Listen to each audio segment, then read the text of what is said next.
¿Cómo están? Bien, muy bien. Hoy tenemos buenas noticias. Está con nosotros el secretario de Economía, Marcelo Ebrard Casaubon, y tenemos a dos distinguidos visitantes. A Fabio Sandri, es el CEO global de Pilgrim's Pride, y Jesús Muñoz, presidente y director general de la misma empresa en México. Ellos nos van a anunciar una inversión muy importante para el país. Y como siempre, al final de la conferencia, Noemí Juárez con Mujeres en la Historia. Le doy la palabra al secretario de Economía, después a Fabio Sandri, después a Jesús Muñoz y después recibimos sus preguntas. Adelante, secretario. Gracias. Con su permiso, Presidenta, muy buenos días. Buenos días. Fabio, buenos días. Jesús, gracias por acompañarnos. Bueno, como lo ha señalado nuestra Presidenta, el día de hoy se anuncia una inversión muy relevante para México. La empresa de la que estamos hablando, Pilgrims, se puede traducir como peregrinos. Está aquí su CEO global, Fabio es brasileño. Bienvenido, Fabio. Llevan 38 años en México. Van a hacer una inversión de $1.300 millones. Se va a llevar a cabo en este sexenio, empezando ya, por eso hacen el anuncio. Y la importancia que tiene este proyecto, esta inversión, es que además de los empleos que genera en diversas entidades, ahora les van a dar los detalles, son más de 4,000 empleos directos. La importancia estratégica es que uno de los objetivos del Plan México es aumentar la producción en México, sobre todo en tema alimentario. Entonces, la inversión que van a hacer significa, al término de la inversión, que México va a dejar de importar el 35% del total de las importaciones de pollo a México. Se producirán en nuestro país, que este es uno de los objetivos principales del Plan México. Entonces, es una inversión muy relevante, les damos la más cordial bienvenida. Nuestra Presidenta nos ha pedido que le demos seguimiento muy puntual a esta inversión por su implicación para la seguridad alimentaria del país. Adelante, Fabio. Muy buenos días a todas y todos. Es un honor estar aquí representando a los más de 12,600 colaboradores que formamos parte de Pilgrims México, una compañía que está por cumplir 38 años en el país. En los últimos 10 años, Pilgrims ha duplicado su producción en México, consolidándose con un motor clave de crecimiento para Pilgrims y para JBS, la compañía de proteínas más grande del mundo de la que formamos parte. Este crecimiento tiene un propósito claro: nutrir a las familias, porque para nosotros crecer no es solo producir más, sino hacerlo con responsabilidad, calidad y visión de largo plazo. Nuestra visión es ser la mejor empresa de nuestro sector, convencidos de que cuando hacemos las cosas bien, podemos seguir creciendo y generando oportunidades para un futuro mejor, tanto para nuestros colaboradores como para las comunidades donde tenemos presencia. Hoy, señora Presidenta, estamos aquí para reafirmar nuestro compromiso con México. Con mucho orgullo, compartimos nuestra intención de invertir $1.300 millones en el país de ahora hasta 2030. A continuación, Jesús Muñoz, presidente de Pilgrims México, compartirá más detalles sobre nuestras inversiones y sobre nuestro compromiso con la alimentación y con el futuro de las familias y comunidades mexicanas.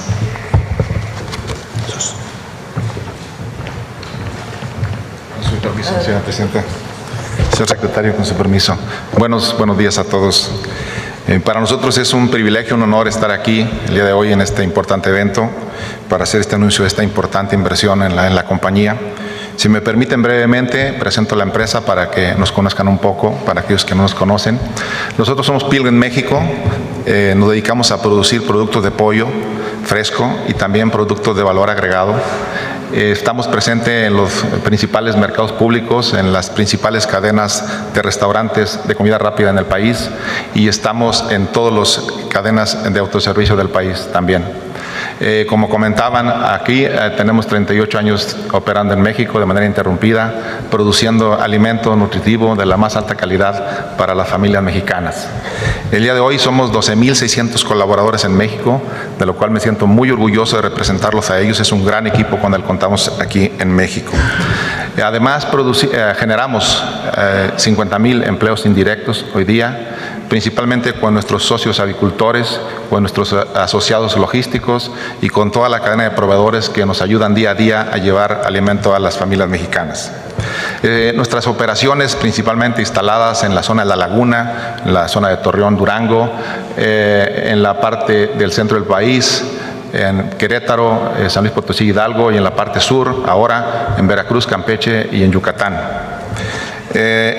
Nos sentimos muy orgullosos de todos los días llevar alimento nutritivo, saludable, de alta calidad para más de 30 millones de mexicanos que prefieren nuestros productos. Entrando de lleno en la inversión, comentarles, estamos haciendo este importante anuncio con la intención de invertir $1,300 millones en los siguientes 5 años, de los cuales $200 millones se van a localizar en la parte norte del país, en la parte del estado de Durango y Coahuila, principalmente modernizando nuestra planta productiva ya, las plantas de procesadoras, instalando plantas de paneles solares e instalando una planta de generación de biogás también.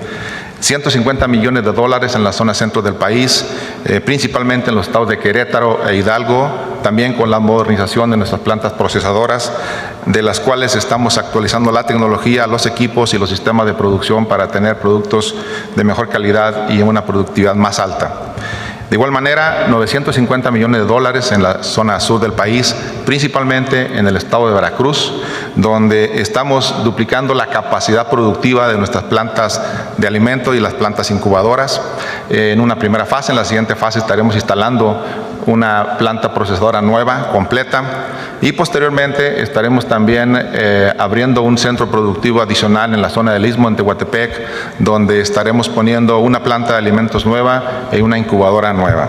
Igualmente en la zona de Campeche estamos incrementando nuestra capacidad productiva ahí también, y en la zona de Yucatán duplicando nuestra capacidad actual.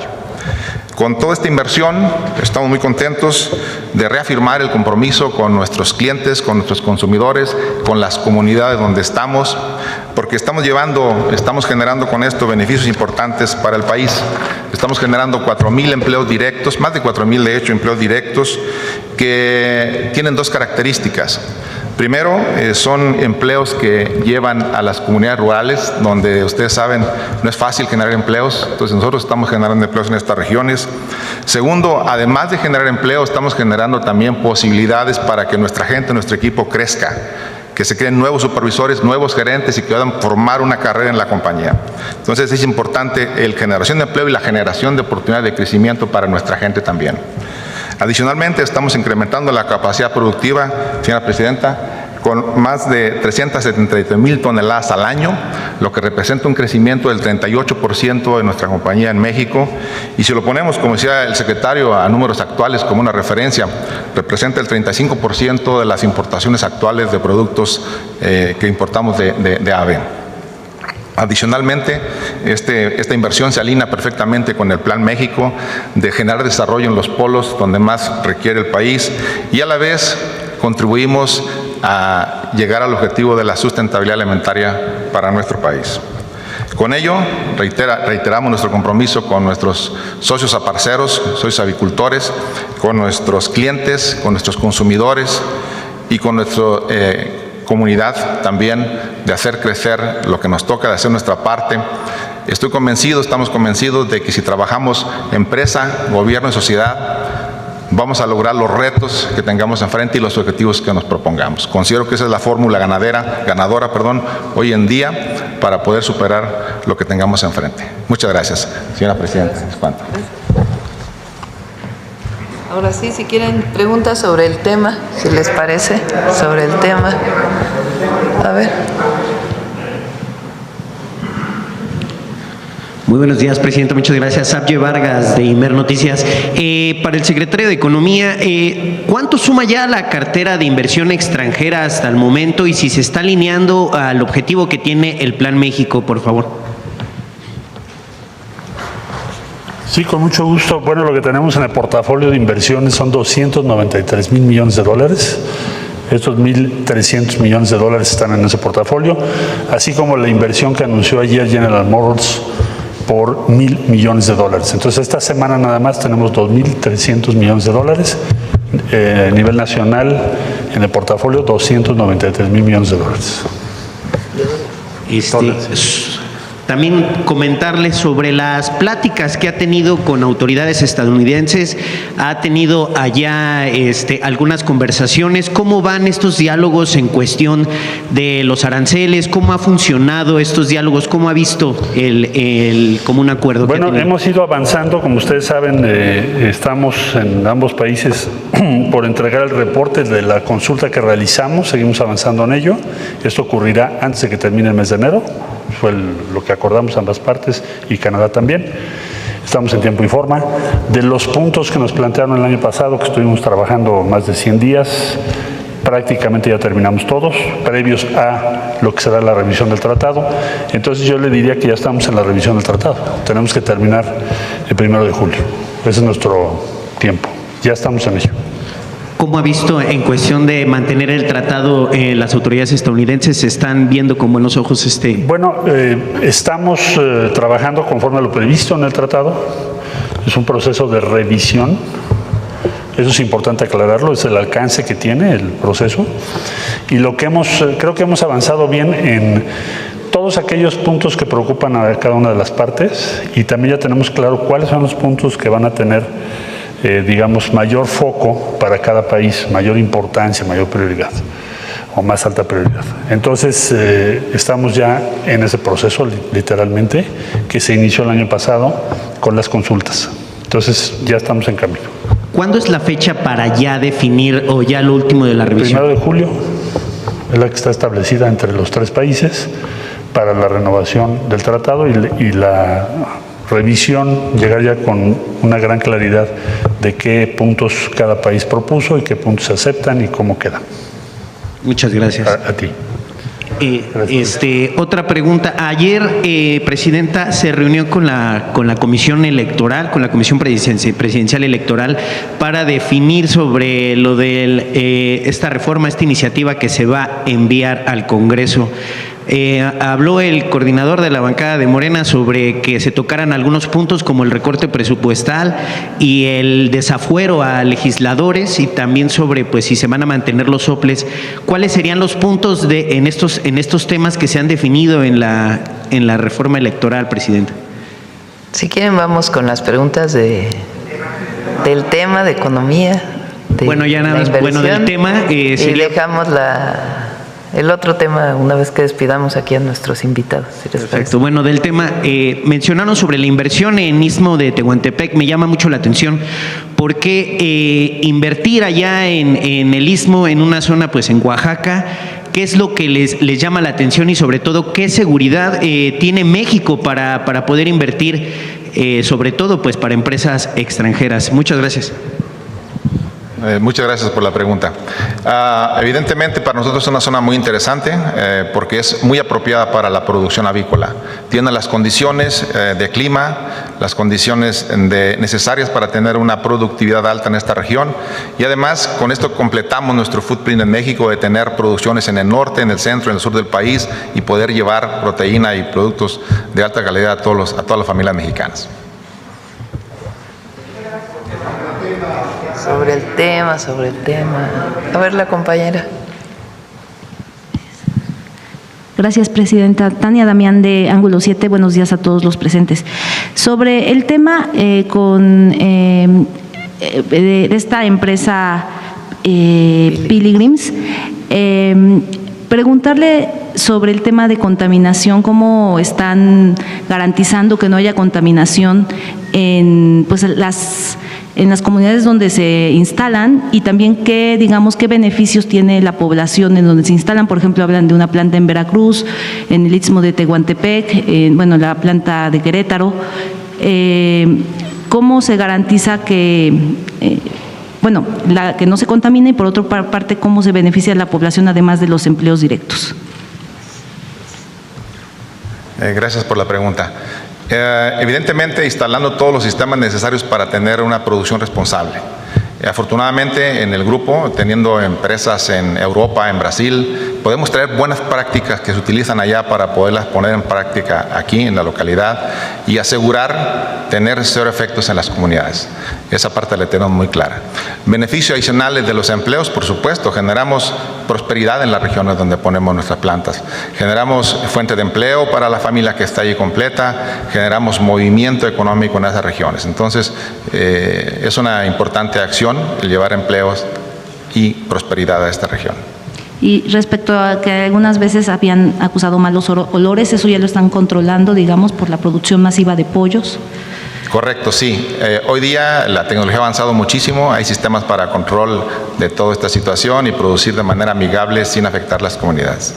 Gracias. A usted. Y preguntarle al secretario Marcelo Ebrard sobre el tema de cuántas empresas ya se pasaron de esta forma de las reglas del país más favorecido al TEMEC. ¿Tiene algún indicador de cuántas empresas estarían, digamos, ya haciendo su comercio a través del TEMEC? ¿O cómo está viendo con la iniciativa privada? Porque decían que si hacen con el país más favorecido, bueno, con estas reglas de la OMC, no tenían las ventajas o tenían el arancel del 25%, y varias empresas comerciaban con estas reglas de la OMC y había la intención o se pidió a las empresas que se pasaran al TEMEC. ¿Ha pasado este tema, o sea, de que se pasen al TEMEC? ¿Cómo está viendo ese panorama?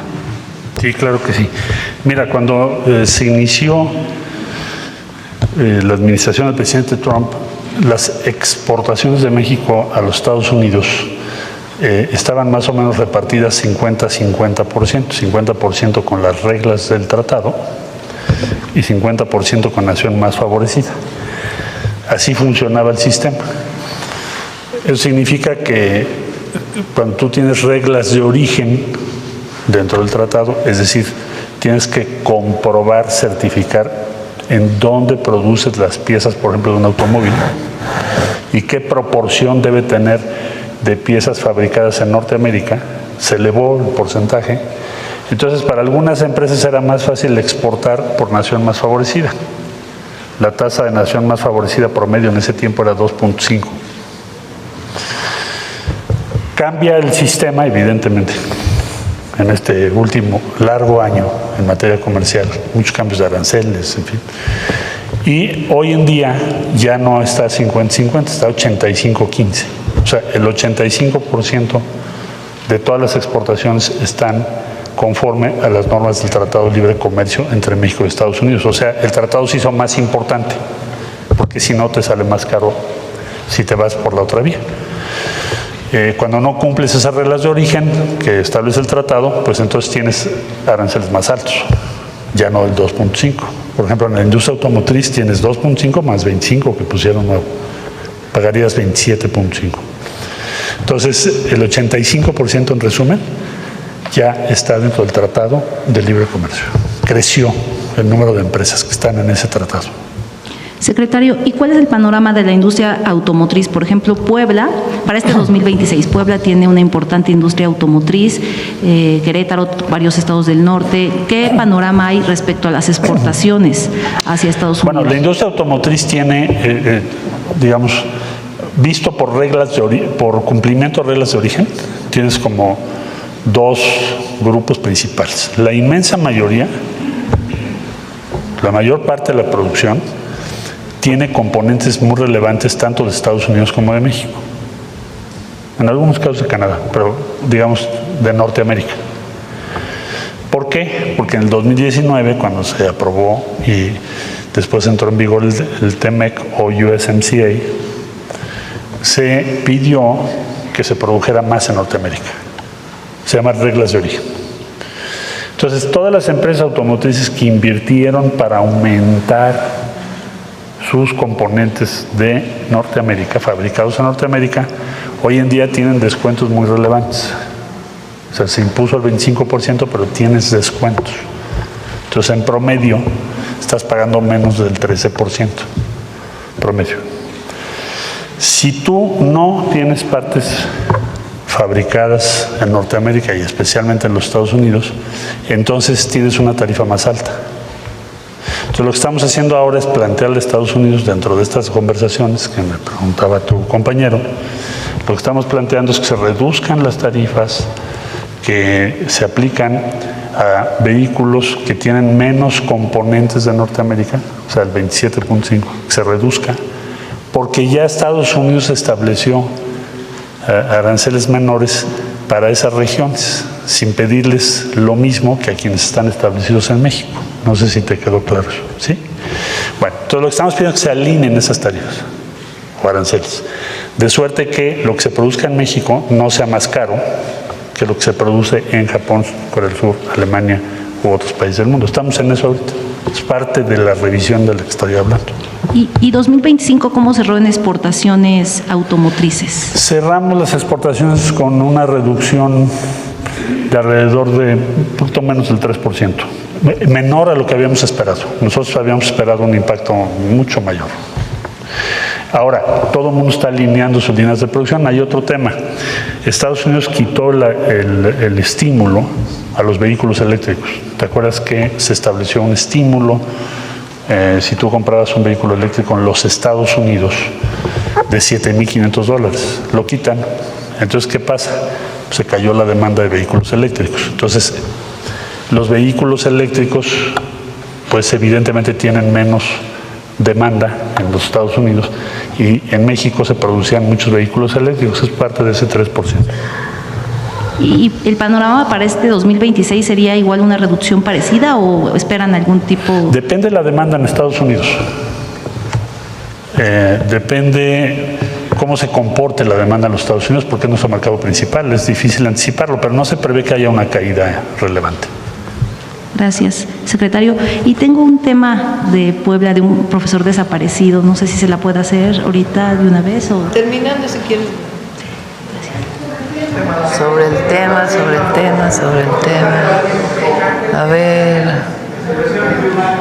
¿quién más? No es sobre el tema. A ver, aquí el compañero. Vamos a tomar otras dos preguntas sobre el tema. Buenos días, Presidenta. Buenos Alonso días. Urrutia de La Jornada. ¿Cuáles serían las prioridades de México en la renegociación del tratado comercial? ¿Qué énfasis pondrían para replantear las negociaciones? Bueno, lo vamos a informar ahora que se presente la síntesis que decía yo de la consulta que se llevó a cabo. Tenemos que entregar ese documento a la Presidenta de la República, en primer lugar, y al Senado de la República.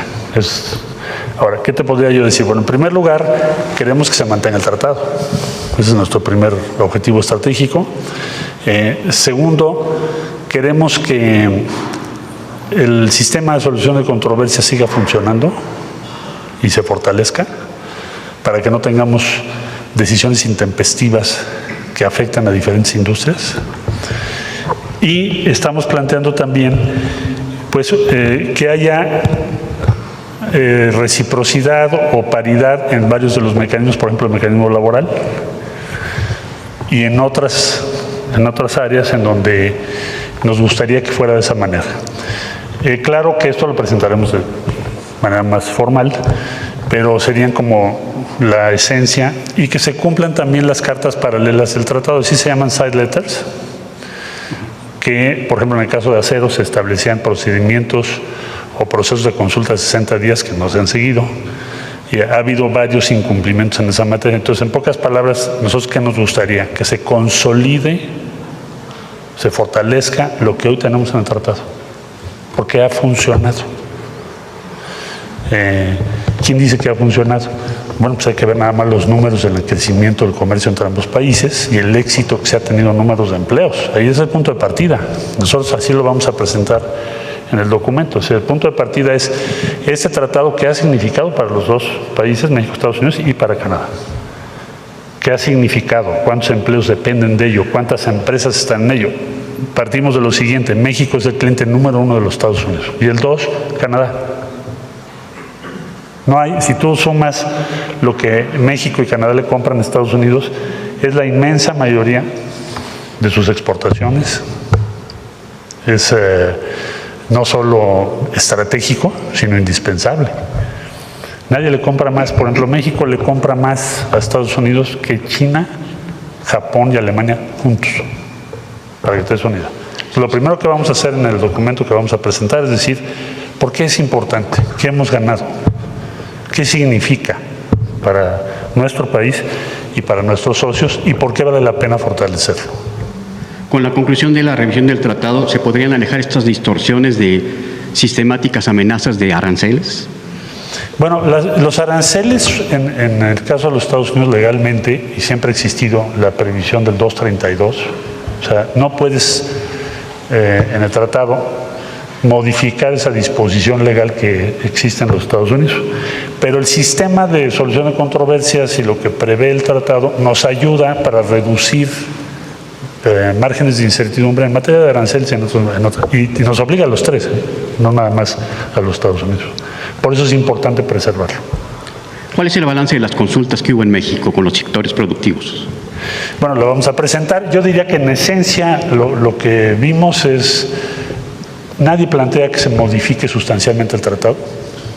Hay un consenso, diría yo, en México respecto a lo que acabo de exponerle, en favor del tratado que se mantenga, porque es lo que se consulta. La primera consulta es, ¿lo mantenemos o no lo mantenemos? Es la primera pregunta. Y participaron muchos sectores, incluyendo el sector obrero, el campo, las empresas, las cámaras industriales, de comercio, en fin. Entonces, sobre ello, todos los consultados en los OPEP nos dijeron hay que mantenerlo. Muy bien. Lo segundo es, ¿qué planteas que se revise o se mejore, o se perfeccione, o se modifique? Entonces ahí tienes muchas, muy diversas propuestas, dependiendo del sector al que nos refiramos. Entonces es lo que vamos a presentar pues ya en la última semana del mes de enero. Más allá de las descalificaciones que ha hecho el presidente Trump, ¿cómo percibe usted la postura de los negociadores estadounidenses al arrancar? Bueno, tenemos un buen diálogo, muy profesional, prácticamente tenemos contacto cada semana, sea física o por Zoom. Tenemos varios equipos de trabajo funcionando. El trabajo, cuando estás en esta materia, de acuerdo a un tratado, te va generando acumulativamente entendimiento y base de confianza. O sea, te queda muy claro qué cosas no estás de acuerdo y avanzas en todo lo que puedes, que sí puedes llegar a un acuerdo. Tienes que presentar tus argumentos, tus cifras, tus datos, tus estudios. Hemos presentado muchos análisis muy bien hechos, creo yo, respecto a cómo funciona la integración económica de los dos países, porque la mencionamos mucho, pero no necesariamente todo el mundo la entiende. O sea, recuerdo que una vez hicimos un video que nos lo pidió la presidenta que lo exhibiéramos, incluso aquí en la mañanera, de cómo una bolsa de aire de un vehículo se produce entre los tres países y puede cruzar la frontera 9 veces. Eso no necesariamente todo el mundo lo tiene claro. Es una bolsa, la bolsa que lleva el volante para un accidente, así se produce. Una turbina puede llegar a cruzar los tres países hasta 12 veces, porque funciona como una región integrada. Entonces, ¿por qué se transporta una turbina de México a Estados Unidos o a Canadá? Porque Canadá tiene una base de minerales y procesamiento de minerales que no tenemos en Estados Unidos o en México, de algunos minerales, por ejemplo, aluminio, muy, muy especializado. Entonces, tienes que mandar tu turbina para que le pongan las piezas que se necesitan, o te mandan las piezas ya fabricadas y aquí las integramos. En México se van a empezar a hacer aleaciones ya muy complejas que solamente se hacen en 3 países del mundo, para el caso de turbinas de aviación. Para el caso de la industria automotriz, pues son miles de piezas que cruzan de un lado al otro. De manera que esa tarea de compartir esta información, de explicar esto, nosotros estamos muy cerca de las empresas que están establecidas en México, porque son empresas que tienen miles de empleos. Piensa la industria automotriz, es 1/3 de todos nuestros empleos en la manufactura, o de la industria aeronáutica. De manera que con las empresas hemos trabajado mucho para presentar esta información. Entonces yo diría que vamos en buen camino. O sea, no me escapa que por supuesto cuando hay una revisión pues hay quien quiere sacar más ventaja. Habrá empresas que digan, no, yo quiero más protección, por supuesto, y que va a ser una discusión y a veces una deliberación compleja. Eso no se me escapa, eso siempre sucede. Pero el curso de los trabajos yo diría que es muy bueno. ¿Ha habido acercamientos con el gobierno canadiense bilaterales para enfrentar la negociación? También con mis homólogos canadienses hemos estado trabajando y también desarrollando lo que sería, bueno, cómo podemos aumentar nuestra correlación, nuestro comercio, nuestras inversiones con Canadá, que es un socio muy importante para México.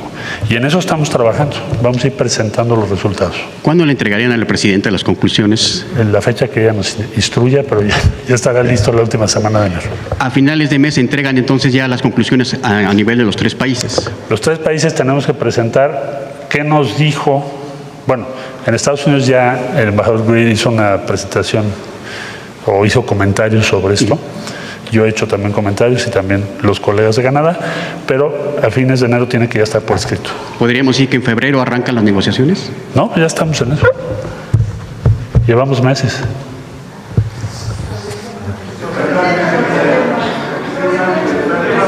Sobre el tema, a ver. Después, Presidenta, ¿puedo hacer una pregunta sobre la reforma electoral posteriormente? Ahorita terminan. ¿Sí?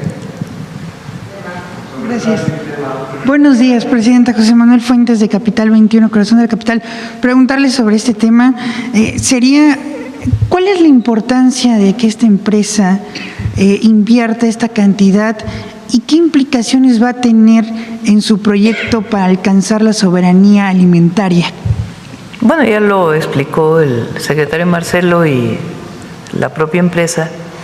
Primero es muy importante porque hay esta idea de que no hay certidumbre para la inversión, que han manejado algunos. Hay certidumbre para la inversión, toda la certidumbre. En México queremos que haya inversión privada.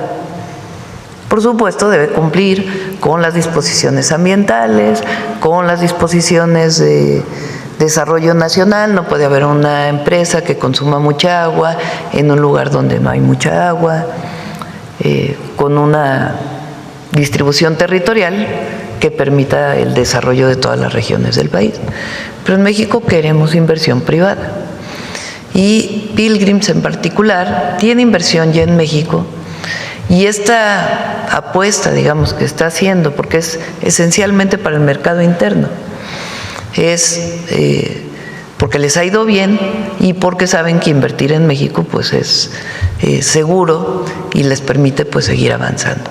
Evidentemente, nosotros queremos garantizar la autosuficiencia alimentaria y la soberanía, que es un concepto más amplio, con estas empresas y también con la producción local, con la que hacen los pequeños productores, a través de no solamente producción de granos, sino también producción animal. Entonces son las dos partes, tanto la producción agropecuaria, industrializada, como los pequeños productores que queremos que también vivan bien de la producción que realizan. Entonces, claro que contribuye al Plan México y contribuye a la autosuficiencia alimentaria del país para ya no estar importando, pues particularmente el alimento relacionado con el pollo. Muchas gracias, Presidenta. También quiero aprovechar que está el secretario y ahorita el secretario de Economía hizo pues un comentario sobre que una de las cosas que se pueden fortalecer del TEMEC pues es el panel de controversias. Esto lo pregunto para enfatizar porque hemos visto que el presidente de Estados Unidos pues ha impuesto aranceles a varios sectores y esto pues violenta el Tratado de Libre Comercio, el TEMEC. Entonces, ¿qué van a hacer o qué van a buscar para que esto ya no suceda? Y que también hemos visto que Estados Unidos ha utilizado estos paneles para el tema energético porque pues hay algunas diferencias ahí, pero México también cómo puede utilizar a su favor, sobre todo porque nos han impuesto aranceles en el tema del acero y también del aluminio. Bueno, te diría lo siguiente, el sistema de solución de controversias establecido en el tratado fue básicamente convenido en la revisión del 2019. Digamos que ese fue el planteamiento más relevante para México. equivalente al que hizo o hiciera entonces la primera administración del presidente Trump sobre el mecanismo laboral, o sea, de que se esté cumpliendo las normas laborales en empresas. Bueno, ese sistema de solución de controversias para nosotros es extraordinariamente importante, porque no quiere decir que siempre vas a ganar el panel, ¿verdad? Nosotros ganamos un panel y perdimos uno. Pero nos parece sumamente importante porque en el panel hay una esfera igualitaria, simétrica. La otra vía es que hagas una negociación pues, de cada tema en donde siempre estás en desventaja. Por eso para nosotros es muy importante. ¿Qué pensamos que se debe fortalecer? Bueno, lo que te puedo decir a estas alturas es de que sea más ágil, en la medida de lo posible, y que abarque más campos. De manera que reduzca, ¿cuál es el objetivo final? Reducir la incertidumbre sobre la aplicación del tratado, lo más que podamos. Ese es el objetivo, que además lo comparte pues todas las empresas de los 3 países, ¿verdad? Entonces, esa será uno de los objetivos a lograr. Otro tiene que ver con el mecanismo laboral que ya comenté ahorita, es decir, que también se aplique en los demás países, no solo en el caso de México. Y que los estándares ambientales que se le pidan a México los cumplan también ellos, igualitos. Entonces, bueno, hay muchos temas, pero estos serían sobre el mecanismo de solución de controversias que es tan relevante para nuestro país. Ahora, sobre la imposición de aranceles, los Estados Unidos tienen una norma y nosotros también tenemos varias normas que podrían permitir la imposición de aranceles. Por ejemplo, un antidumping. Nosotros acabamos de iniciar el antidumping respecto a manzana. Hay otro respecto a cerdo. Si te demuestro que hay un dumping, sí te puedo imponer una cuota compensatoria y eso es compatible con el tratado. Lo que no es compatible es que se tomen medidas respecto a materias reguladas en el tratado y que no hay una forma expedita de solución. A eso vamos, que sea más expedito. Muchas gracias, secretario. Y presidenta, por último sí le quiero preguntar, porque ya se cumple un año de la ejecución del Plan México, que usted lo anunció en el Museo de Antropología, preguntarle cuál es su reflexión de este plan y también qué se espera para 2026, qué sectores se tienen que seguir fortaleciendo, sobre todo porque me acuerdo muy bien que se presentó pues también el Plan México en el sector farmacéutico, que usted ha dicho que se va a fortalecer para el tema de los medicamentos, ante esta narrativa de que pues, no hay medicamentos, etcétera, y también hemos visto que se está fortaleciendo un intercambio pues con otros países y que forma parte también del fortalecimiento del Plan México. ¿Qué le hace falta al Plan México también, presidenta? Y muchas gracias. Ya lo vamos a presentar pronto. Es parte también de este fondo de inversiones que estamos desarrollando. Yo pienso que a más tardar en 15 días ya lo vamos a tener. Y ahí pues haremos un balance de lo que impulsó el Plan México en 2025 y cuál es la planeación para 2026. Entonces, como en 2 semanas más o menos, estaremos presentándolo. Probablemente haremos también un evento, sea en el Museo de Antropología o en algún otro espacio, donde invitemos tanto el sector empresarial, trabajadores y distintos sectores de la sociedad mexicana. Pero vamos bien, la economía de México va bien. ¿Qué queremos? Fortalecer y acrecentar las inversiones en el país para la generación de empleo con justicia, como siempre lo hemos dicho. Vamos, sobre el tema, a ver, la última sobre el tema, la compañera. Cerramos sobre el tema y vamos a otros temas. Presidenta, buenos días. Tere Mora Guillén, corresponsal del Canal de las Noticias, que se transmite en el estado de Chihuahua y en Ciudad Juárez y en los municipios fronterizos de Mexicali y Tijuana. Primero sería, ¿la empresa Pilgrims llegará a Chihuahua, Tijuana y Mexicali? ¿Y de qué manera la empresa tomará en cuenta para su expansión a jóvenes universitarios mexicanos? Adelante. Buenos días, excelente pregunta. Hoy día estamos llegando al estado de Chihuahua y toda esa región a través de nuestra producción en La Laguna. De ahí tenemos varios centros de distribución y hacemos esa cobertura atendiendo toda la región hoy día. Producción en el corto plazo no tenemos previsto en esa región. Más sin embargo, le contesto la siguiente pregunta que es muy interesante. ¿Cómo estamos apostándole a la juventud?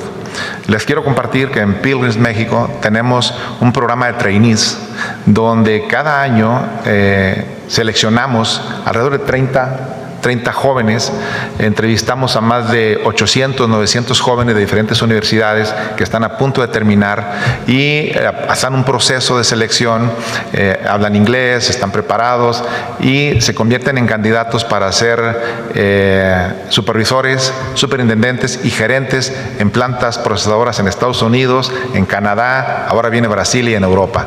Recientemente tuve la oportunidad de visitar Europa y me tocó con suerte ver mexicanos que salieron de ese programa trabajando ya con posiciones muy interesantes. Entonces aprovecho para invitar a este programa que tiene la compañía de que sumen los jóvenes. Es una oportunidad para tener una carrera profesional en una empresa como es la nuestra. Gracias por su pregunta. Muchas gracias. Ahora, tengo otra pregunta, Presidenta. La próxima semana comienza la Feria Internacional de Turismo FITUR en Madrid, España. Usualmente asisten gobernadores y secretarios de turismo, así como empresarios y prestadores de servicios turísticos. Hace unos días, la Secretaria de Turismo convocó a los servidores públicos a no cometer excesos ni abusos al asistir a restaurantes y almacenes. Se estima que aproximadamente 1,000 mexicanos estarán en Madrid. ¿Qué otras acciones de control tienen contempladas para que no se deteriore la imagen de nuestro país como ha pasado en anteriores ferias? ¿Cómo capitalizará nuestro país en la promoción turística el asistir como país invitado a la FITUR? Van muchos mexicanos y mexicanas, tanto gobernadores como algunos de sus equipos, está ya la Secretaria de Turismo. Pues lo que recomendamos, claro que cada gobernador tiene su decisión, porque van de todos los partidos, no de uno o de otro, pues es que no lleven grandes comitivas, que no utilicen recursos públicos para estos viajes, o que si van a utilizar recursos públicos, porque ponen, digamos, un stand, una feria, un área importante de sus propios estados para promover el turismo en sus estados. Pero pues que no haya excesos, esa fue la recomendación y se va a cumplir. La mayoría de los gobernadores o todos los gobernadores y gobernadoras lo van a hacer bien. Bueno, la feria es muy importante, se está dedicando a México. ¿Y cuál es el objetivo? Pues traer más turismo al país. Estas ferias van personas dedicadas al turismo, promotores del turismo, y ahí se hacen acuerdos de que si un congreso viene a México, de que si un ¿cómo se llaman los grandes barcos? Un crucero va a venir a México, que si puede haber una inversión de un hotel en algún lugar, que más vuelos, por ejemplo, vayan al aeropuerto de Tulum, de Cancún, de la Ciudad de México. Ahora en particular pues se está promoviendo muchas actividades alrededor del Mundial. Entonces es una actividad muy importante. Cerramos con muy buenos números del turismo en 2025, muy buenos. Voy a pedir a Josefina que venga para que ella los pueda exponer y después que presente también los resultados de la feria. Entonces es un evento muy importante, es en España y pues ya vendrán a informar de los resultados. Presidenta, ¿cuál es su opinión de que el día de ayer Estados Unidos anunció que va a frenar visas de inmigrantes a 75 países? Que aquí no está México, desde luego. Bueno, pues no quiero entrar en mucha controversia. Hay cosas en las que estamos de acuerdo y hay cosas en las que no estamos de acuerdo. Y también perdón. Hasta ahí. También le preguntaría, el TEMEC no contiene ajustes promigrantes, pero sí incluye disposiciones laborales robustas y mecanismos de movilidad temporal para profesionales. ¿Cuál es su opinión al respecto? Bueno, hay mecanismos principalmente con Canadá, que es muy importante, y obviamente no está exactamente en el tratado, pero uno de los temas pendientes que tenemos con Estados Unidos, pues es el tema de los mexicanos que están allá, sobre todo, y de que se permita generar una condición, porque ellos necesitan trabajadoras y trabajadores mexicanos, que se pueda generar una condición en un esquema migratorio que sea factible para ambos países. Pero bueno, ese es otro tema que tenemos pendiente con Estados Unidos. Por lo pronto, los temas laborales pues son parte del tratado y consideramos que están bien establecidos y que en todo caso deben fortalecerse de ambos lados, como bien lo menciona el secretario. A un año del Plan México, el camino no ha sido fácil ante las amenazas de imposición de impuestos y acciones del gobierno norteamericano. ¿Cómo se contempla potencializar el plan que ha sido bien recibido por el sector empresarial e inversionistas extranjeros? Ya lo vamos a presentar. Muy bien, y por último. Yo estoy muy entusiasmada porque va a haber más inversión en infraestructura, en energía, pues en petróleo, en gas natural, en electricidad, va a haber más inversión en fuentes renovables de energía, va a haber más inversión en carreteras, la garantía de que se van a construir los trenes que estamos construyendo, en agua, y es a través de esquemas de fortalecimiento de la inversión pública, inversiones mixtas, con un esquema completamente distinto al que históricamente se hizo, sin ceder concesiones, y algunas inversiones privadas. Eso es solamente en infraestructura, pero hay muchas otras inversiones productivas que estamos seguros que vienen a México a partir de este año. Ese es el caso de Pilgrims y otras inversiones que están en la cartera que tiene Secretaría de Economía, y además estamos facilitando las inversiones a través de la ventanilla única. Entonces, es un buen año para México y el Plan México se va a ir consolidando. Y por último, Presidenta, ¿cómo va la elaboración de la reforma electoral? Eso ya lo vemos. Ahorita que despidamos a nuestros amigos que vinieron a informar sobre Pilgrims. ¿Les parece que con esto cerramos esta ronda de economía? Muchas gracias, Presidenta. Sí. Y ahora contestamos las otras preguntas. Nos despedimos para que... Pásense para acá, nos tomamos una foto aquí.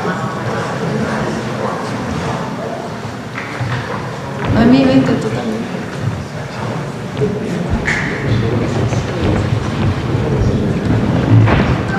De este lado.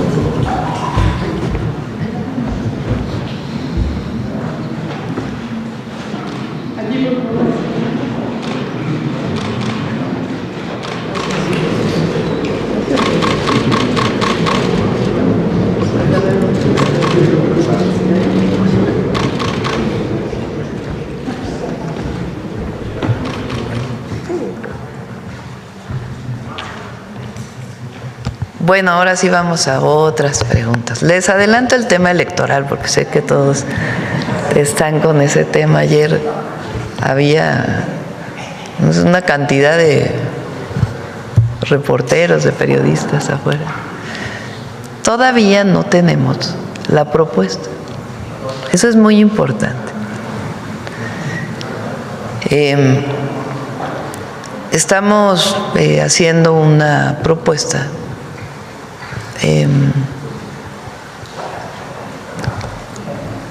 que tenga que, primero, para que no digan, porque ya la calificaron, ¿no? Ya le pusieron ley Maduro, ya hay debate de que la presidenta es una autoridad si no hemos presentado la propuesta. Entonces, primero la garantía de la representación de las minorías, esa para todos aquellos que dicen que no queremos que quien tenga una proporción menor de la votación esté representado, eso no va a ocurrir, o sea, hay esa garantía. ¿Cuáles son los temas que nos interesan? Y no por nosotros, sino porque es el interés del pueblo de México, que está en distintas encuestas que hemos hecho, que ya las vamos a presentar. Una reducción de los gastos, en general, a los partidos, al INE, a las OPLES. Las elecciones en México son de las más caras del mundo y consideramos que no tiene por qué ser así. Y también consideramos que debe ser algo de consenso, de unanimidad, todos debemos estar de acuerdo en que no deben ser tan onerosas las elecciones. Entonces debe haber una reducción de lo que representa el costo de las elecciones y las instituciones electorales al país, para el bien del país y del pueblo de México, y que esos recursos se utilicen en otras cosas, obviamente sin afectar la operación de las instituciones autónomas, que no se trata de quitarle autonomía al INE, no se la vamos a quitar,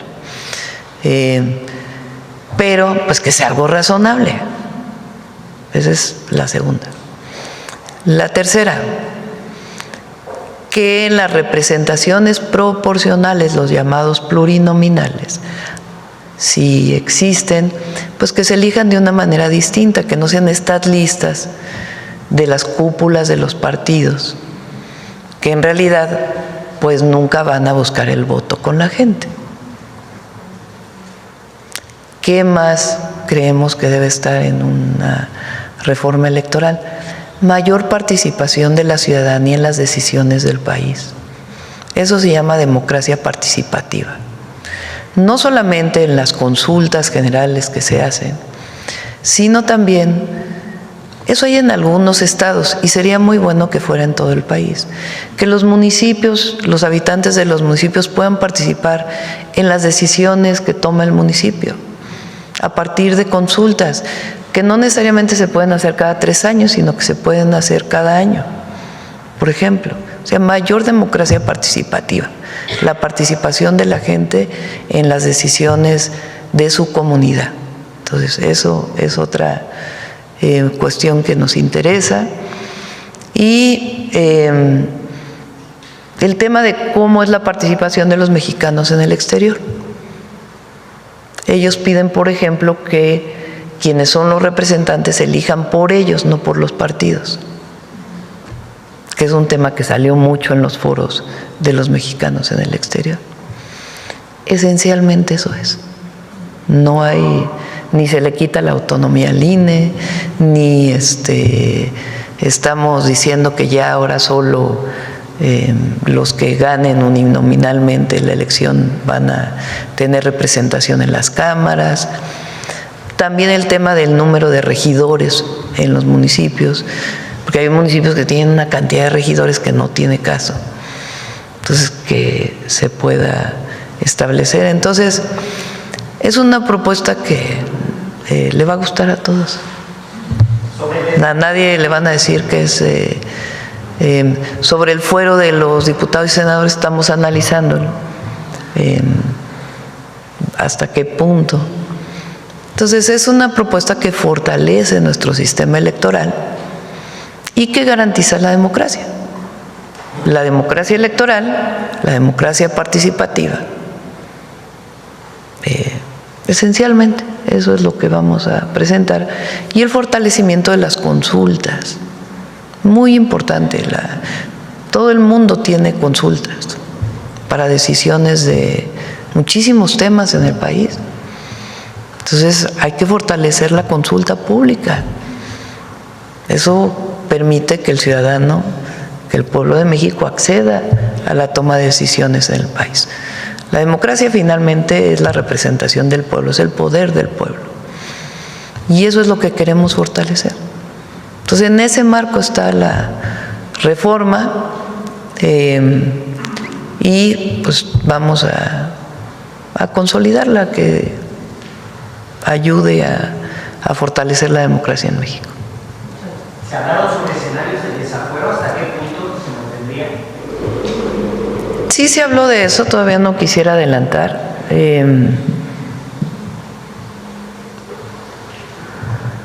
Y bueno, ya lo platicaremos, ya no quiero abundar mucho más. Eso es lo que ya va a venir en la propuesta, el fortalecimiento de la consulta, no solamente nacional, sino estatal y municipal. O sea, que la gente pueda tomar decisiones sobre el rumbo de su comunidad. El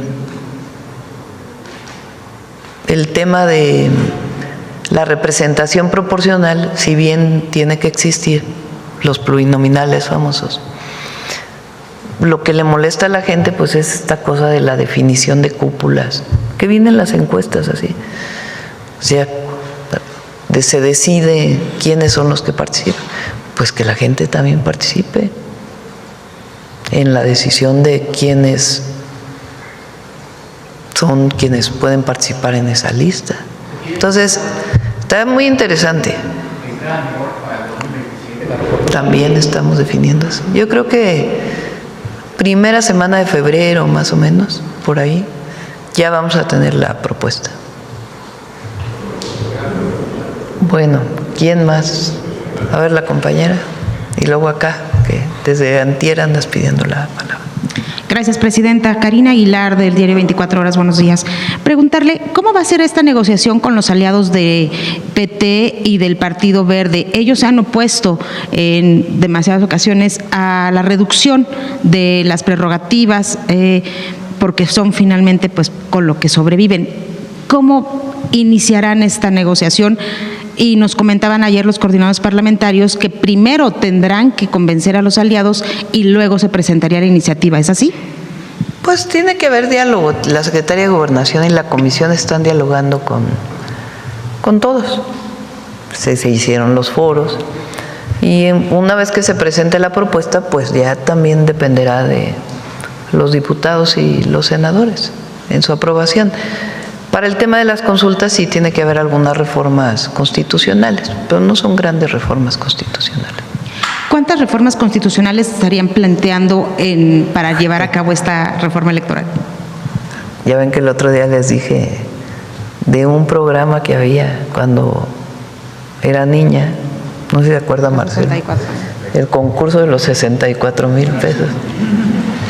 Lo llevaba Pedro Ferriz Santa Cruz, el papá de Pedro Ferriz. Búsquenlo ahí en el YouTube. Yo ya lo busqué porque me acordé el otro día. Y entonces había concursantes, se les hacían preguntas.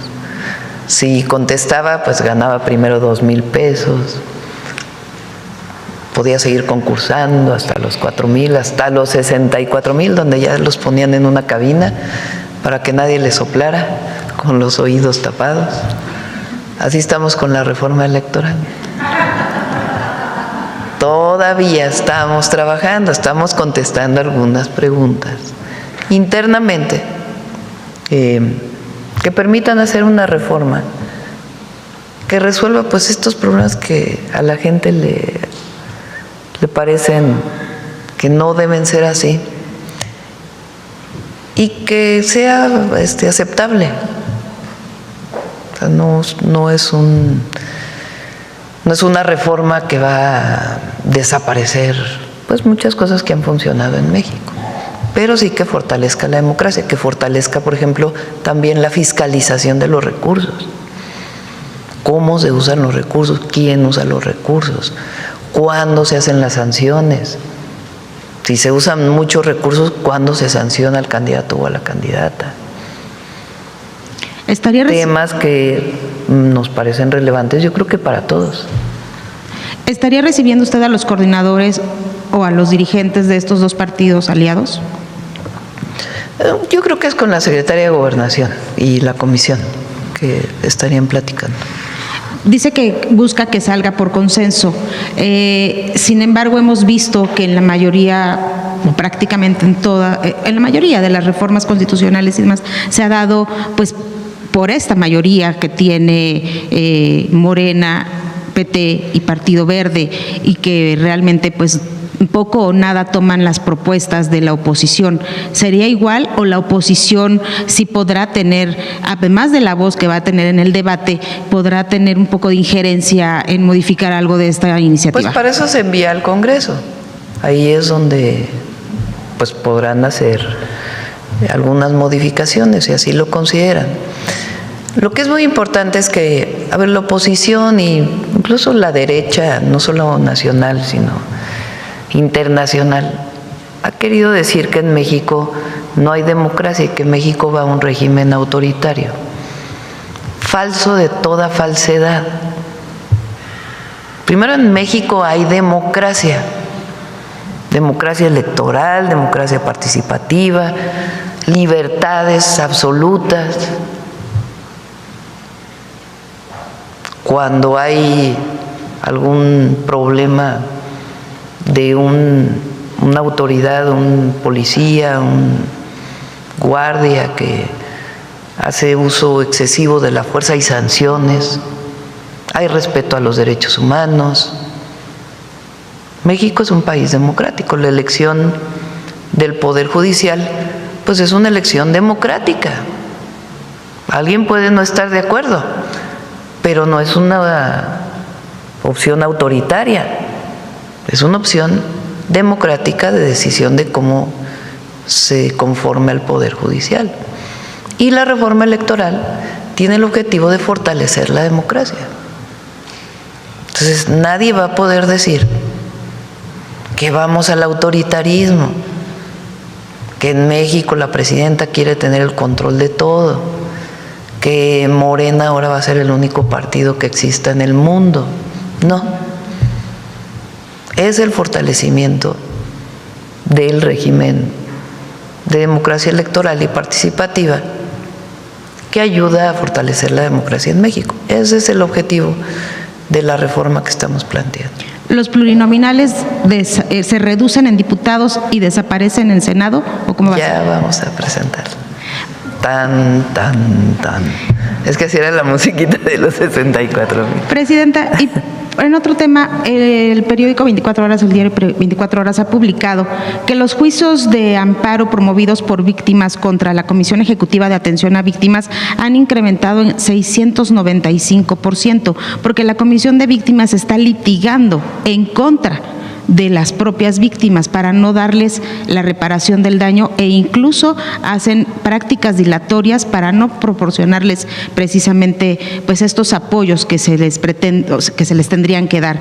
¿Pediría usted una revisión? ¿Qué se estaría haciendo con esta CEAP? Habría que ver en qué es lo que mencionas. La ley de víctimas tiene establecido muy claro, y además ha habido muchos casos de reparación integral del daño en donde se van incorporando pues a las nuevas decisiones. La Comisión Ejecutiva de Víctimas tiene un marco en el cual se establece, junto con las fiscalías o en otros casos dentro de la propia ley de víctimas, hasta dónde alcanza la reparación integral del daño. Hay algunos casos donde las personas piden mucho más de lo que está establecido en la ley. A lo mejor son los casos que tú mencionas, no tengo la certeza. O hay a veces despachos de abogados pues que utilizan la situación de las víctimas para ofrecerles que van a conseguir 10 veces más de lo que se les está dando a partir de la ley. Entonces, a lo mejor son estos casos, no tengo la certeza, pero lo vamos a revisar. Muchas gracias. Sí. Bueno, al compañero. Gracias, Presidenta. Jorge Chaparro, de Mega Noticias. Presidenta, hace un par de meses le pregunté sobre un asunto que estaban sufriendo los chicos de la universidad en la Ciudad de México. En Mega Noticias somos críticos, pero también reconocemos cuando hay una buena labor de gobierno. Reconocerle que pues ya se atendió este problema, hubo sensibilidad de parte de su gobierno y es creo que lo que nos corresponde. Sin embargo, también, bueno, pues tengo que hablarle acerca de La Escuela es Nuestra. Un programa que ha recibido más de 100,000 millones desde 2019 a la fecha y que, pues, sin embargo, todavía hay 49,000 escuelas sin agua, 39,000 sin sanitarios, 32,000 sin energía eléctrica. Esto de acuerdo con cifras de la propia Secretaría de Educación Pública. Los programas que se aceptan o que se hacen a través de La Escuela es Nuestra, pues carecen de control específico por parte de la autoridad. Y entonces esto permite que haya discrecionalidad en las escuelas. De la Auditoría Superior de la Federación, en 2020 son 573 millones que no se comprobó que se realizó el trabajo que habían dicho. Y de 2021, el 93% de los expedientes desapareció. No sabemos qué hay con ellos. A partir de 2023 dejaron de hacerse estas auditorías y hasta ahora pues es un programa que no es transparente plenamente. Preguntarle también porque tenemos el caso de un bachillerato en Xochixtlán, Todos Santos, Puebla. Aquí la comunidad decidió que pondrían un salón de cómputo, pero lo hizo el hermano del encargado de recibir los recursos por parte de los padres de familia. Lo hicieron sin planeación, sin nada, y lo que ocurre es que ahora tienen que apagar toda la escuela para que funcione el salón de cómputo porque no tienen energía suficiente. Preguntarle, Presidenta, ¿por qué no se está transparentando este gasto? ¿Quién lo está vigilando? Si es transparente y si no es suficiente hay que hacerlo transparente. Eso es lo primero. Nosotros no queremos ocultar nada. ¿Cómo funciona la escuela? Es nuestra. De hecho, es un programa que inició cuando fui jefa de gobierno en la ciudad. De ahí lo retoma el presidente López Obrador y lo lleva a todo el país. En la ciudad se llamaba Mejor Escuela. Mejor Escuela. ¿En qué consiste? Se destinan recursos, este año creo que son 25,000 millones de pesos, 26,000 millones de pesos, se destina a todas las escuelas del país. A veces en un año no toca el 100%, sino que le toca al 50% un año y al 50% otro para que sea suficiente recurso. El año pasado incorporamos a las escuelas de educación media superior, a las preparatorias. Entonces se hace una asamblea en la escuela y entre todos deciden el comité que va a ejecutar la obra y entre todos deciden para qué van a utilizar los recursos. Hay escuelas que les tocan 300,000 pesos porque es una escuela de 30 niños y niñas y hay escuelas que le tocan 3 millones de pesos o 1 millón de pesos, creo que 3 no tocan, pero 1 millón porque son 200 niños y es más grande la escuela. Entonces, en la asamblea dicen, lo más importante es arreglar los baños. Entonces, bueno, hay que arreglar los baños. Se nombra un tesorero y un comité de vigilancia. Entonces, se les otorgan los recursos, en algunos casos en una sola ocasión y en otros casos en 2 ocasiones. Entonces, la escuela, este comité, con apoyo de las autoridades educativas, pues tiene que comprobar que en efecto los 300,000 pesos que se le dieron arreglaron los baños. ¿Cómo lo comprueban? Con fotografías, con facturas, con la documentación de todo lo que compraron. ¿A quién contratan? Depende de los propios padres de familia. Y por eso hay un comité de vigilancia para que vigile que se usaron bien los recursos y un tesorero que administra los recursos. De los 3 años o 4 años que ya lleva este programa, ha habido observaciones de muy pocos. Son un 1% que en cuanto se dieron los recursos, la persona se llevó el dinero o que no se utilizó adecuadamente. Es muy poquito. Por ejemplo, tú dices, del 2021 fueron 500 millones de pesos. Es bastante, ¿verdad? Pero comparado con los 25,000, pues es un porcentaje pequeño y tiene que investigarse y levantarse las denuncias correspondientes para esos 500 millones de pesos, si es que ese fue el caso. Es un buen sistema porque es muy expedito. Entre los padres y madres de familia se ponen de acuerdo. ¿Qué estamos haciendo también para fortalecerlo? Por ejemplo, esto que dices, compran aires acondicionados. Pues sí, pero no checaron la parte de la electricidad. Entonces tenemos un programa ahora especial de Comisión Federal de Electricidad con la SEP para el tema de la electricidad en las escuelas. Incluso porque algunas escuelas luego CFE va y les corta la electricidad. Porque el municipio no pagó, porque lo paga el municipio, lo paga la SEP. Y pues eso no puede ser que le cortes la luz a una escuela, ¿verdad? Porque pues es indispensable que la tengan. Entonces tenemos un programa con CFE y las escuelas y estamos fortaleciendo, la escuela es nuestra. También para asesorías, por ejemplo, SEDATU ahora va a entrar, pues si van a construir un salón, pues que esté bien construido. si lo van a construir, pues que haya todas las medidas de protección civil. O sea, si van a hacer una construcción mayor, que haya las medidas de protección civil y que haya la capacitación para ello. Pero vamos a buscar transparentarlo más para que, sobre todo para que todas las madres y padres de familia sepan que se están usando bien los recursos. Gracias, Presidenta. También hace algún tiempo le pregunté, incluso me hizo favor de convocar a la secretaria Raquel Buenrostro en torno a estos ventiladores que vendió una empresa inglesa y que no ha cumplido con el contrato. La secretaria nos dijo que en diciembre, en 15 de diciembre más o menos, estaría llevándose a cabo la audiencia y se tenía planeado que para mediados de enero, en estas fechas, debería ya de haber una resolución al respecto para saber si México recuperaría esa parte de recursos o no. Preguntarle si le han informado algo al respecto. No tiene usted información. Invitamos a Raquel para que lo pueda platicar. Y bueno, entonces guardaré las preguntas de si hay responsabilidad para algún funcionario a la secretaria. Sí. Y finalmente preguntarle en torno a la reforma electoral.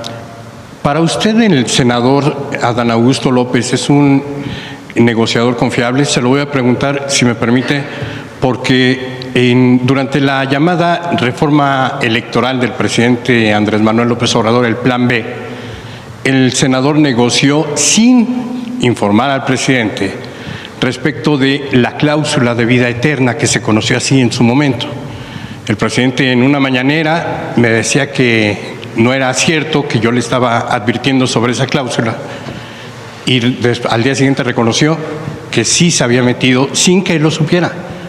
Hoy Adán Augusto López es el responsable de esta negociación y otra vez va a tener que negociar con el Partido Verde, el impresentable Partido Verde, y con el PT para que tengan la mayoría de votos. ¿No es momento, Presidenta, de revisar este papel que juega el senador? Y también no es momento de revisar que, si bien la derecha puede tener los defectos que quiera, son mexicanos y también merecerían ser escuchados e incluidas algunas propuestas. Se ha escuchado a todos, a todos. ¿Usted los ha escuchado? ¿Se ha reunido con ellos? Por ejemplo, ayer me dieron leí la propuesta que presentó Claudio X González. Bastante mala, por cierto. Leí la propuesta que presentó Lorenzo Córdoba. Leí la propuesta que presentó el INE, aunque es larguísima. La verdad todavía no la acabo esa. Tienen algo ahí interesante. Le propusieron a Pablo que se llevara la elección de jueces para el 28,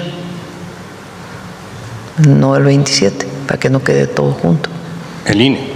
El INE propuso eso. Pues hay que considerarlo de acuerdo con los argumentos del INE. Entonces sí las hemos leído y las ha leído la comisión. Y, o sea, ¿qué es lo que se hace? ¿O qué es lo que vamos a hacer? Yo espero que primera, máximo segunda semana de febrero tengamos la propuesta. En este marco, como les menciono, se envía al Congreso y en el Congreso se discute. Ahí incluso pueden hacer más foros si quieren. Entonces ahí se discute y pues ya se considera su aprobación. Pero pues tenemos la atribución para hacerlo. En el Congreso, pues ahí está la representación del PAN, del PRI, de Movimiento Ciudadano, para poderlo discutir. Claro. Me dice que ya leyó la propuesta de Lorenzo Córdoba. ¿Qué le pareció? Tampoco está muy buena. Es que ellos tienen una idea del Instituto Electoral como... Entonces, yo considero que debe ser un organismo autónomo, pero es el organizador de las elecciones. Claro. O de las consultas. No es más allá que eso. Usted decía también que pues usted no va a votar la ley porque lo tendrá que hacer el Congreso, eso me queda claro, el Poder Ejecutivo no es legislativo. Sin embargo, su opinión es importante y también la gestión que usted haga para tratar de conciliar a un país en todos sentidos. La pregunta en concreto es, ¿tiene usted planeado reunirse pronto con la oposición, con algunos líderes de la oposición? No tengo pensado reunirme con ellos. Yo creo, a ver, la propuesta que vamos a enviar fortalece la democracia. No es una propuesta que nadie va a poder decir en esa propuesta que estamos hacia un autoritarismo, que nadie va a poder decir eso. Es una propuesta que fortalece la democracia y estará a debate en el Congreso. Pues para eso es el Congreso, para debatir, para discutir. Hablaba también acerca de que la democracia es muy cara y uno de los factores más importantes es la credencial del elector. La oposición, ahora ya no oposición, ahora gobierno, durante muchos años peleó para que hubiera candados y se evitara que esta credencial fuera utilizada de mala manera, ilegalmente. Tan fuerte es que hoy es la identificación oficial por excelencia para todo el mundo. Esto de que son caras las elecciones, son caras por los partidos políticos, no por el instituto o por el... No, el instituto también es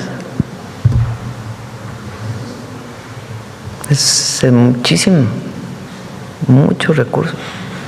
Todavía no sé si ganan menos que la presidenta o más. No sé cuántos ganen más que la presidenta. ¿Qué estaría usted pensando? Porque también escuché que habría presupuesto para OPLES y ya no desaparecerían. Ya lo vamos a presentar. No comamos ansias, ya viene. Pero obviamente habrá quien no esté de acuerdo. Pero estamos respondiendo a los dos temas centrales que le preocupan a la gente, al pueblo. El tema de esta representación de las cúpulas de los partidos como plurinominales, sin desaparecer la representación proporcional. Y al mismo tiempo, el tema pues del oneroso que es todo el sistema. Entonces va a dar una respuesta razonable, muy razonable. Ok, muchas gracias. ¿Perdón? Él es el coordinador parlamentario lo eligió los propios senadores de Morena. Es el coordinador parlamentario de Morena en el Senado. Y él pues en el Senado negocia, igual que Ricardo en la Cámara de Diputados, igual que lo hace Anaya para el PAN, que por cierto tuvo 6 años fuera y regresó con fuero. ¿Quién más está ahí? ¿De coordinadores? ¿Quién es el coordinador del PRI? Añorbe. Nah. ¿Quién es el coordinador parlamentario del Senado del PRI? ¿Cuántos senadores tiene el PRI? 13. ¿Cuántos de mayoría? Durango y... no, Durango ganó Morena. Los dos tienen el de minoría. En Coahuila sí, ¿no? Sí es de mayoría. ¿Quién más? El profe Anaya, ¿no? Del PT. Castañeda, Clemente Castañeda. Son los coordinadores de los partidos. Vamos. La última pregunta. Ya preguntaron ya mucho. A ver la compañera que no ha preguntado. Buenos días, Presidenta. Soy Ivonne Menchaca, reportera de Grupo ASIR. Entonces, digamos que en conclusión no hay nada de qué preocuparnos o preocuparse la oposición en este caso por esta reforma electoral. No hay argumentos para decir ahorita que es un gobierno autoritario. Se cae por su propio peso. Y tampoco van a tener argumentos con la propuesta que vamos a enviar de que vamos a la autoritaridad. Ningún argumento. Ok, muy bien. Preguntar... Porque además no estamos de acuerdo en ello. No lo hacemos para que no nos critiquen, sino porque es nuestra convicción. Claro, claro. Muy bien. Comentarle, ayer el Papa León XIV dijo que tiene interés de venir a México. Entonces, la pregunta es si el gobierno va a intensificar, después de que ya tuvieron una llamada y ya lo había invitado a venir justamente para acordar una visita en este año. Sí, le pedí a la Secretaría de Gobernación que buscara al nuncio, que es con el que tenemos relación con la Iglesia Católica, pero pues la relación formal con el Vaticano pues es el nuncio. Entonces va a buscar al nuncio porque ya está la idea de que sí va a venir. No hemos recibido algo formal, pero para buscarlo, para saber pues cuál es la fecha, cuál es su interés. Recuerden que lo invitamos justo el 12 de diciembre a que viniera a México y pues esperamos recibirlo este año. Y ya Rosa Isela pues nos dará más información. Sí, sería una visita importante, ¿no? Sí, es una visita importante. El Estado mexicano es un Estado laico, pero eso no quiere decir que no reconozcamos, además del Papa como representante de un Estado, que no reconozcamos que la gran mayoría del pueblo de México es un pueblo católico. Y el Papa actual ha manifestado también su posicionamiento respecto a la pacificación del mundo, sus preocupaciones sobre la migración y otros temas en los que coincidimos en una visión humanista del futuro no solo de México, sino del mundo entero. Entonces, pues lo estaríamos recibiendo y obviamente pues él ya con la Iglesia Católica haría también en México pues sus acuerdos, sus arreglos, pero pues vamos a esperar. Yo creo que es muy bueno que venga. Entonces yo creo que sí se prevé que sea en este año, ¿no? Pues sí, esperemos que sí. Salió, pero no hay un comunicado oficial. Ajá, sí, sí. Entonces por eso le pedí a Rosa Isela que se pusiera en contacto. Ya, muy bien. Y bueno, preguntarle, hay una búsqueda de Eric Antonio en el Estado de México. Es una persona que cometió un doble homicidio y bueno, pues fue en Cuautitlán, en un departamento. Yo sé que es en el Estado de México, pero saber si de alguna manera, tomando en cuenta que es un feminicidio, el gobierno podría coadyuvar con las autoridades justo para la búsqueda de esta persona. Sí, vamos a preguntarle al gabinete y también a la fiscal general. Muy bien, gracias. Ya no, vámonos.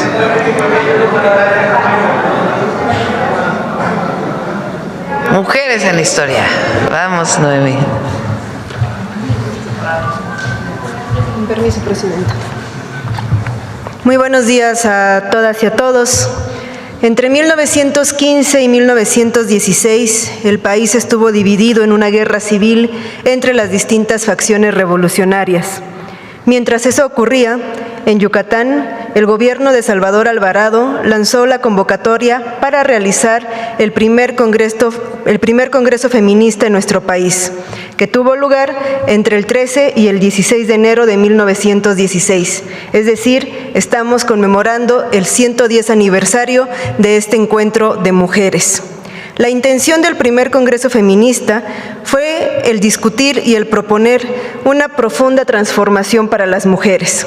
En la convocatoria se podía leer que para que puedan formarse generaciones libres y fuertes, es necesario que la mujer obtenga un estado jurídico que la enaltezca, una educación que la permita vivir con independencia, buscando en las artes su subsistencia honesta. Que de este modo los hijos que constituyen la patria futura se eduquen imitando en las madres edificantes ejemplos de labor y de libertad. Que el primer Congreso Feminista se llevara a cabo en Yucatán no fue fortuito. Fue el producto de décadas de luchas de mujeres que antecedieron este encuentro. Por ejemplo, la profesora Rita Cetina, de quienes hemos comentado ya en esta sección y quien lleva el nombre de uno de los programas sociales más importantes en educación en nuestro país. Rita Cetina, también una mujer que fue precursora en la educación científica de las mujeres, hasta Elvia Carrillo Puerto, sufragista y también defensora de estos derechos. No es fortuito que este congreso se llevara en Yucatán, ya que decenas de mujeres alzaron la voz para construir los cimientos de una transformación social. Sin saberlo, estaban construyendo también lo que muchos años después podríamos decir y que hoy nombramos un tiempo de mujeres.